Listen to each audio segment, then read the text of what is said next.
ಎಲ್ರಿಗೂ ನಮಸ್ಕಾರ ಸ್ನೇಹಿತರೆ, ಅಡುಗೆ ಚಾನಲ್ಗೆ ಸ್ವಾಗತ. ಇವತ್ತಿನ ದ್ವಾದಶಿ ವಿಡಿಯೋ ಬ್ಲಾಗ್ ನಿಮಗೋಸ್ಕರ ಬರ್ತಾ ಇದೆ.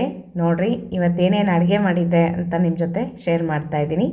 ಬನ್ನಿ ಸ್ನೇಹಿತರೆ, ನೀವು ಎಲ್ಲ ದ್ವಾದಶಿ ಅಡುಗೆ ವಿಡಿಯೋಗೋಸ್ಕರ ಕಾಯ್ತಾ ಇದ್ರಾ? ಇಷ್ಟೊತ್ತು ತನಕನೂ ತುಂಬ ಜನ ಕಮೆಂಟ್ ಹಾಕ್ತಾ ಇರ್ತೀರಾ, ಅಡುಗೆ ವಿಡಿಯೋಗೋಸ್ಕರ ಕಾಯ್ತಾ ಇದ್ವಿ ಅಂತ ಹೇಳಿ. ತುಂಬ ಥ್ಯಾಂಕ್ಸ್ ಹೇಳ್ತಾ ನೋಡ್ರಿ, ಈಗ ಅಡುಗೆ ಶುರು ಮಾಡಿದ್ದೀನಿ. ಇವತ್ತು ಬೆಳಗ್ಗೆ 5:45 ಆಗಿತ್ತು ನಾನು ಅಡುಗೆ ಪ್ರಾರಂಭ ಮಾಡಿದಾಗ. 7 ಗಂಟೆಗೆ ಅಡುಗೆ ಮುಗೀತು ಸ್ನೇಹಿತರೆ. ಸ್ವಲ್ಪ ಜಾಸ್ತಿ ಐಟಮ್ಸ್ ಇತ್ತು ಅಂದರೆ ಒಂದು ಸ್ವಲ್ಪ ಜಾಸ್ತಿ ಆಗುತ್ತೆ. ಕುಕ್ಕರ್ ಆಗೋದ್ರಲ್ಲೇ ಒಂದು 20 ನಿಮಿಷ ಅರ್ಧ ಗಂಟೆ ಬೇಕಾಗುತ್ತೆ. ಮತ್ತು ಅದೆಲ್ಲ ಕೂಲಾಗಿ ಅಡುಗೆ ಶುರುವಾಗೋದ್ರಲ್ಲಿ ಅಷ್ಟೊತ್ತಾಗುತ್ತೆ. ನೋಡಿರಿ, ಇವಾಗ ಫಸ್ಟ್ ನಾನು ಕುಕ್ಕರ್ಗೆ ರೆಡಿ ಮಾಡ್ಕೊತಾ ಇದ್ದೀನಿ. ಒಂದು ಕಡೆ ಅಕ್ಕಿ ಮತ್ತು ಬೇಳೆ, ತೊಗರಿಬೇಳೆ ಎರಡೂ ಚೆನ್ನಾಗಿ ತೊಳೆದು ನೀರೆಲ್ಲ ಮೆಜರ್ ಮಾಡಿಬಿಟ್ಟು ಇಡ್ತಾಯಿದ್ದೀನಿ. ಒಂದು ಕಡೆ ಕುಕ್ಕರ್ಗೆ ಇಟ್ಕೊಂಡ್ಬಿಟ್ರೆ ಅದು ಅಕ್ಕಿ ಮತ್ತು ಬೇಳೆ ಎಲ್ಲ ಬೇಯೋದ್ರಲ್ಲಿ ನನಗೆ ಈ ಕಡೆಗೆ ಬೇರೆ ಏನಾದರೂ ಮಾಡ್ಕೊತೀನಿ. ಒಬ್ಬರು ಸ್ನೇಹಿತರು ನನಗೆ ಕಮೆಂಟ್ ಹಾಕಿದರು, ತೊಗರಿಬೇಳೆ ತುಂಬ ಬಳಸ್ತೀರಾ ನೀವು, ಅದಕ್ಕೆ ಪೈತ್ಯ ಆಗುತ್ತೆ, ಸ್ವಲ್ಪ ಹೆಸರುಬೇಳೆ ಜಾಸ್ತಿ ಬಳಸ್ರಿ ಅಂತ. ಅದೇನೋ ಸ್ನೇಹಿತರೆ, ನಮಗೆ ತೊಗರಿಬೇಳೆ ತಿಂದೇ ರೂಢಿ, ಮುಂಚೆಯಿಂದನೂ ಅದೇ ಅಭ್ಯಾಸ. ಯಾಕಂದರೆ ನಿಮಗೆ ಗೊತ್ತಿರ್ಬೋದು, ಈ ಉತ್ತರ ಕರ್ನಾಟಕ ಸೈಡು ಮತ್ತು ಬಳ್ಳಾರಿ, ಹೊಸಪೇಟೆ ಈ ಕಡೆ ಎಲ್ಲನೂ ತೊಗರಿಬೇಳೆ ದಿನನಿತ್ಯ ಬಳಸ್ತಾರೆ. ಹುಳಿ, ತವ್ವೆ ಈ ಥರ ಮಾಡಿದ್ರೆ ತೊಗರಿಬೇಳೆನೇ ಬಳಸೋದು. ಹೆಸರುಬೇಳೆ ಬಳಸಿ ತವ್ವೆ, ಹುಳಿ ಅಷ್ಟು ಟೇಸ್ಟ್ ಅನಿಸೋದಿಲ್ಲ, ಮತ್ತು ನಮಗೆ ಅದು ತಿಂದೂ ಅಭ್ಯಾಸ ಇಲ್ಲ. ಹಾಗಾಗಿ ಇದೇ ರೂಢಿ, ಇದನ್ನೇ ದಿನನಿತ್ಯ ನಾವು ಮಾಡೋದು. ಮತ್ತು ಹೆಸರುಬೇಳೆ ಬಳಸೋದೇ ಇಲ್ಲ ಅಂತ ಏನಿಲ್ಲ. ನೋಡಿರಿ, ಈ ರೀತಿಯಾಗಿ ಪಾಯಸಕ್ಕೆ ಜಾಸ್ತಿ ನಾವು ತವ್ವೆಗೆ ಬಳಸಲ್ಲ ಸ್ನೇಹಿತರೆ. ತುಂಬ ಜನ ಅದು ಬೇಗ ಬೇಯುತ್ತೆ, ಬೇಗ ಅಡುಗೆ ಆಗುತ್ತೆ ಅಂತಲೇ ಹೆಸರುಬೇಳೆ ಬಳಸ್ಬೋದು. ಮತ್ತು ನಮಗಷ್ಟು ಅದರಿಂದ ರೂಢಿ ಇಲ್ಲ.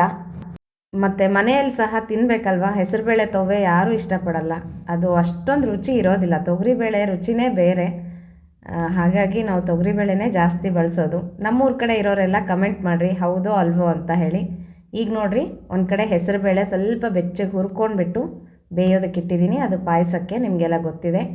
ಮತ್ತು ಈ ಕಡೆ ಒಂದೇ ಒಂದು ಪೊಡ್ಲಕಾಯಿ ಇತ್ತು ಸ್ನೇಹಿತರೆ, ಅದರಿಂದ ಬಜ್ಜಿ ಕಲಿಸ್ಬಿಡೋಣ ಇವತ್ತು, ಮೊಸರು ಬಜ್ಜಿ ಅಂದ್ಬಿಟ್ಟು. ಅದು ತುಂಬ ದಿನ ಇಟ್ಟರೂ ಸಹ ಬೆಂಡಾಗ್ಬಿಡುತ್ತೆ. ಈಗಾಗಲೇ ತಂದುಬಿಟ್ಟು ತುಂಬ ದಿನ ಆಯಿತು, ಹಾಗಾಗಿ ಅದನ್ನು ಬಳಸಿಬಿಟ್ಟು ಮೊಸರು ಬಜ್ಜಿ ಕಲಿಸ್ತಾ ಇದ್ದೀನಿ. ಇದನ್ನು ಹೆಚ್ಕೊಳ್ಳೋದ್ರಲ್ಲಿ ನನಗೆ ಹೆಸರುಬೇಳೆನೂ ಬೇಗ ಬೆಂದೋಗುತ್ತೆ ಪಾಯಸ ಮಾಡೋದಕ್ಕೆ. ಹೆಸರುಬೇಳೆ ತುಂಬ ಬೇಗ ಬೇಯುತ್ತೆ, ಅದು ಕುಕ್ಕರಲ್ಲಿ ಇಡೋ ಅವಶ್ಯಕತೆ ಇರೋದಿಲ್ಲ.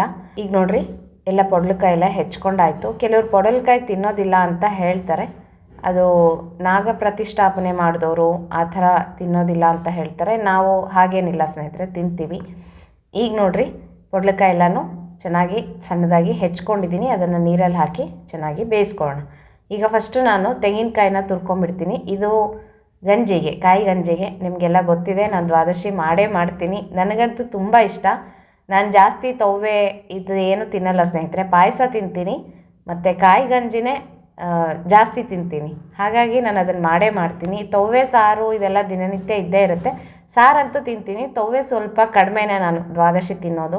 ಯಾಕಂದರೆ ದ್ವಾದಶಿ ದಿನ ಊಟ ಅಷ್ಟು ಸೇರೋಲ್ಲ ಬೆಳಗ್ಗೆನೇ, ಯಾಕಂದರೆ ಹಿಂದಿನ ದಿನ ಎಲ್ಲನೂ ಉಪವಾಸ ಮಾಡಿರ್ತೀವಿ, ಅದಕ್ಕೋಸ್ಕರ. ಈಗ ನೋಡಿರಿ, ಹೆಸರುಬೇಳೆ ಚೆನ್ನಾಗಿ ಬೆಂದಿದೆ. ಇದಕ್ಕೆ ರುಚಿಗೆ ತಕ್ಕಷ್ಟು ಸಿಹಿಗೆ ಬೆಲ್ಲ ಹಾಕಿದ್ದೀನಿ. ನೋಡಿರಿ, ಹೆಸರುಬೇಳೆ ತುಂಬ ಮೆತ್ತಗೆ ಬೇಯಿಸ್ಕೋಬಾರ್ದು, ಸ್ವಲ್ಪ ಬೇಳೆ ಬೇಳೆ ಇದ್ದರೆ ಚೆನ್ನಾಗಿರುತ್ತೆ. ಅಂದರೆ ಬೆಂದಿರಬೇಕು, ನುಣ್ಣಗೆ ಪೇಸ್ಟ್ ಥರ ಆಗಬಾರ್ದು. ಈಗ ಸ್ವಲ್ಪ ಏಲಕ್ಕಿ ಪುಡಿನೂ ಹಾಕಿದ್ದೀನಿ. ಇದು ಒಂದು ಸಲ ಕುದಿಸ್ಕೊಂಬಿಟ್ರೆ ಆ ಬೆಲ್ಲ ಎಲ್ಲ ಕರಗಿ ನೀಟಾಗಿ ಹೆಸರುಬೇಳೆಗೆ ಹೊಂದ್ಕೊಳ್ಳುತ್ತೆ, ಪಾಯಸ ರೆಡಿ ಆಗುತ್ತೆ. ಇನ್ನೂ ಕುಕ್ಕರ್ ಕೂಗ್ತಾ ಇತ್ತು, ಅಷ್ಟೊತ್ತಿಗೆ ಪಾಯಸ ಆಗೋಯ್ತು. ಈ ಪಾಯಸಕ್ಕೆ ನಾನು ಇವತ್ತು ಒಣಕೊಬ್ಬರಿ ಹಾಕಿರಲಿಲ್ಲ. ಸ್ವಲ್ಪ ಕಾಯಿ ತುರ್ಕೊಂಡು ರುಬ್ಕೊಂಡಿದ್ನಲ್ಲ ಗಂಜಿಗೆ ಅಂದ್ಬಿಟ್ಟು, ಅದನ್ನೇ ಇದಕ್ಕೆ ಹಾಕಿ ಕಲಿಸ್ತಾ ಇದ್ದೀನಿ.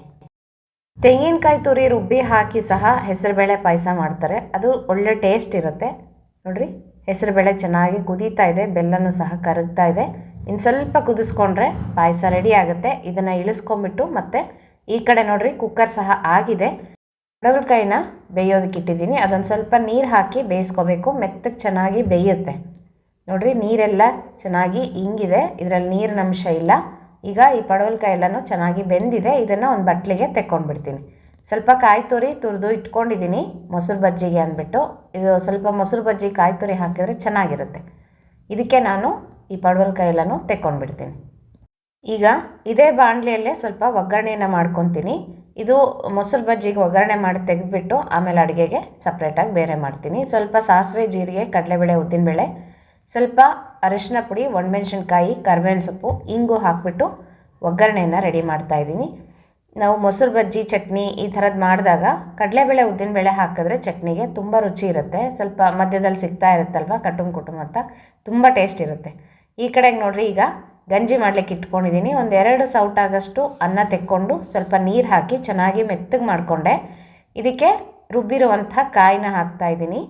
ಕಾಯಿ ಹಾಲು ಹಾಕಿಬಿಟ್ಟು ಚೆನ್ನಾಗಿ ಈ ಥರ ಒಂದು ಸಲ ಕುದಿಸ್ಕೊಂಡ್ರೆ ಸಾಕಾಗುತ್ತೆ. ಇದು ರುಚಿಗೆ ತಕ್ಕಷ್ಟು ಉಪ್ಪನ್ನು ಹಾಕ್ಕೊಂಡು ಇಳಿಸ್ಕೊಂಡ್ಬಿಡೋದು.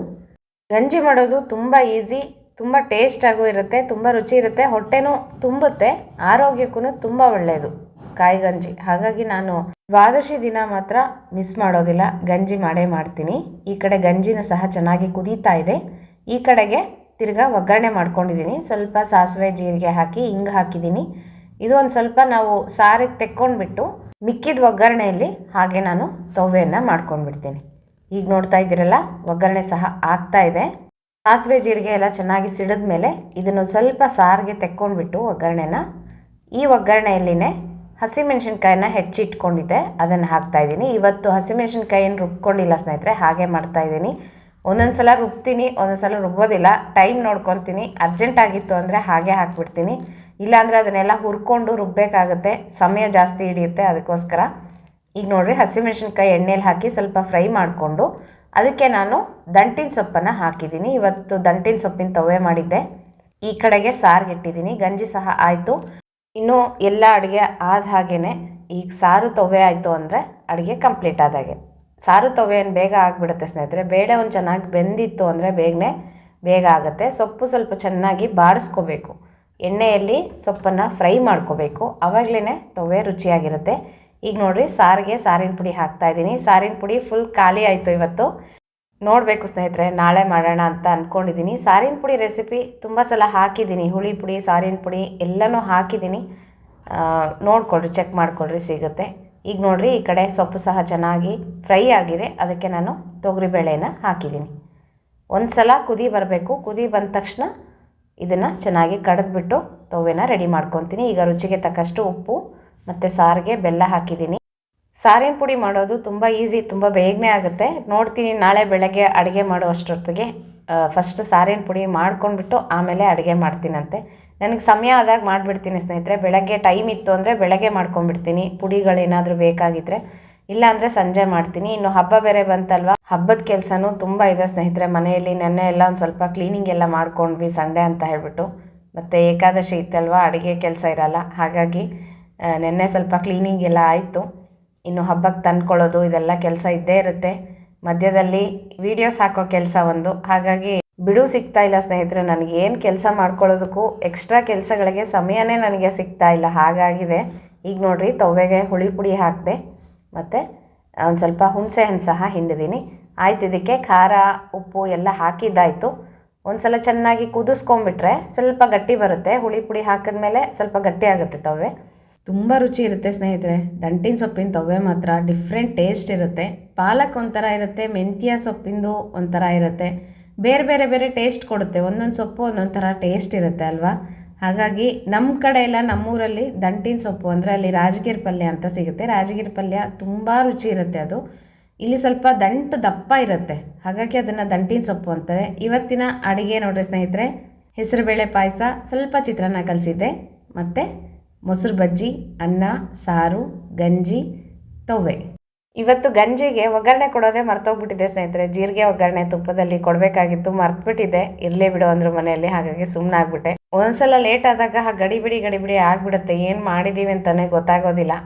ಇವತ್ತಿನ ದ್ವಾದಶಿ ಅಡುಗೆ ವ್ಲಾಗ್ ಹೇಗನ್ನಿಸ್ತು ಕಮೆಂಟ್ ಮಾಡಿರಿ ಸ್ನೇಹಿತರೆ. ಮತ್ತೆ ಮುಂದಿನ ವಿಡಿಯೋ ಒಟ್ಟಿಗೆ ಸಿಗ್ತೀನಂತೆ. ನಮಸ್ಕಾರ.